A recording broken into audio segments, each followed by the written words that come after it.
So uyoze uthi uthakathiwe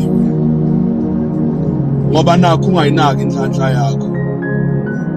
Wonke umuntu wazalwa enayo inhlanhla. Uzozama ngapha nangapha kungaphumeleli ngoba inhlanhla ungayinaki. Yabona mawulala nabantu abaningi othandana nabo, inhlanhla iyaphela ngoba uthola ukuthi babanye balabo bantu olala nabo abanye bake baba nama-miscarriage bangageza. Abanye bathi mabaye emngcwabeni abazihlambululi nabo kulabantu bakho olala nabo. Abanye basebenzisa imithi emibi. Lokho konke kuyayibulala inhlanhla yakho. Uzoze uthi uthakathiwe kanti awuthakathwanga ngoba ungazinaki lezi zinto. Day 48 inhlanhla 1 minute every day.